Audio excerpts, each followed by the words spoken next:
Part 2. What Christians Believe.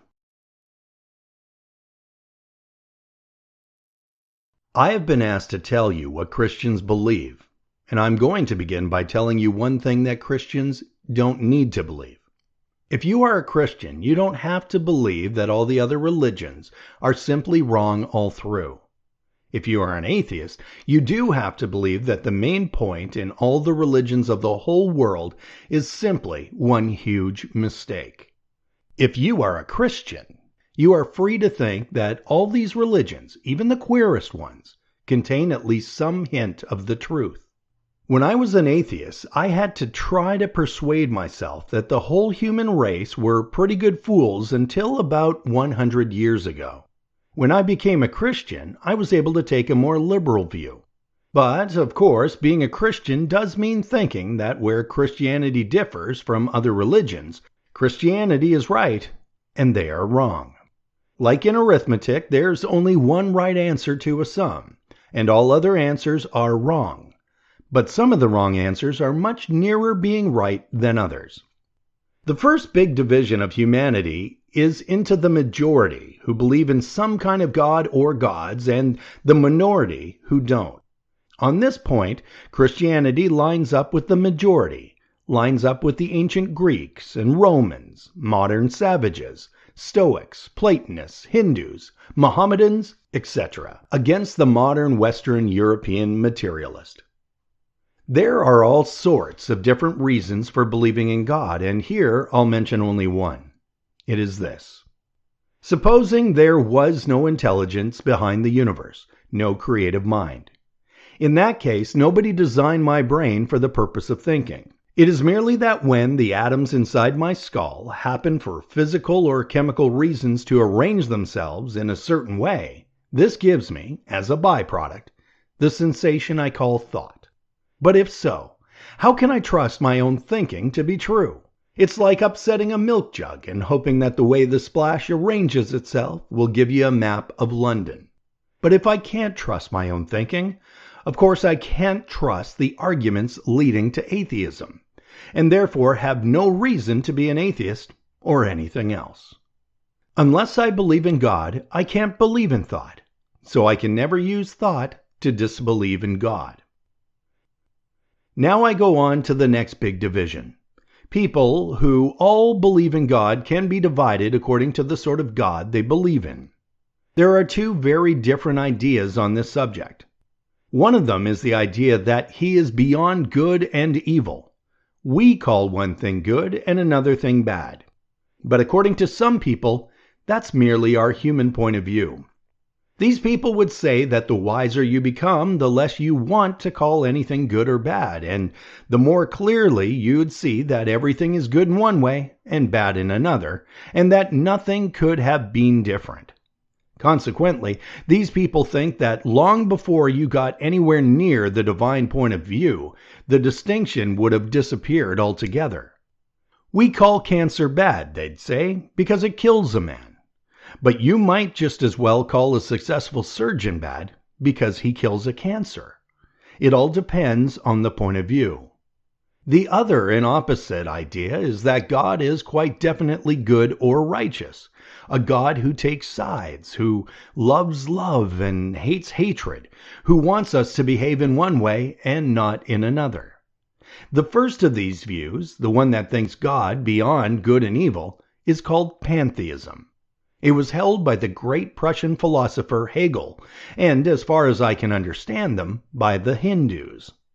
The other view is held by Jews, Mohammedans, and Christians. And with this big difference between pantheism and the Christian idea of God, there usually goes another.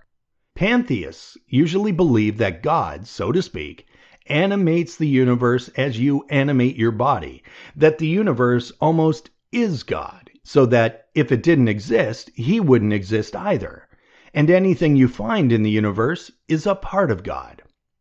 The Christian idea is quite different. They think God made the universe, like a man making a picture or composing a tune. A painter isn't a picture, and he doesn't die if his picture is destroyed.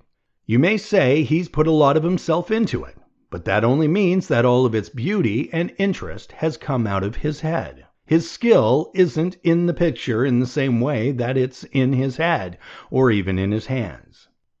I expect you see how this difference between pantheists and Christians hangs together with the other one. If you don't take the distinction between good and bad very seriously, then it's easy to say that anything you find in this world is a part of God. But of course, if you think some things really bad and God really good, then you can't talk like that. You must believe that God is separate from the world and that some of the things we see in it are contrary to his will. Confronted with a cancer or a slum, the pantheist can say, if you could only see it from the divine point of view, you would realize that this also is God. The Christian replies, don't talk damned nonsense. For Christianity is a fighting religion. It thinks God made the world, that space and time, heat and cold, and all the colors and tastes, and all the animals and vegetables are things that God made up out of his head as a man makes up a story. But it also thinks that a great many things have gone wrong with the world that God made, and that God insists very loudly on our putting them right again. And, of course, that raises a very big question. If a good God made the world, why has it gone wrong? And for many years, I simply wouldn't listen to the Christian answers to this question, because I kept on feeling, whatever you say, and however clever your arguments are, isn't it much simpler and easier to say that the world was not made by any intelligent power? Aren't all of your arguments simply a complicated attempt to avoid the obvious? But then that threw me back into those difficulties about atheism which I spoke of a moment ago. And soon I saw another difficulty. My argument against God was that the universe seemed so cruel and unjust. But how had I got this idea of just and unjust? A man doesn't call a line crooked unless he has some idea of a straight line. What was I comparing this universe with when I called it unjust? And if the whole show was bad and senseless from A to Z, so to speak, why did I, who was supposed to be part of the show, find myself in such violent reaction against it? A man feels wet when he falls into water because a man isn't a water animal. A fish wouldn't feel wet.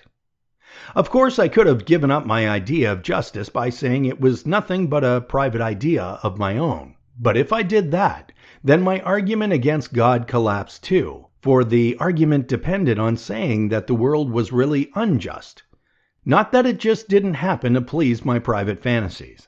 Thus, in the very act of trying to prove that God didn't exist, in other words, that the whole of reality was senseless, I found I was forced to assume that one part of reality, namely my idea of justice, was full of sense.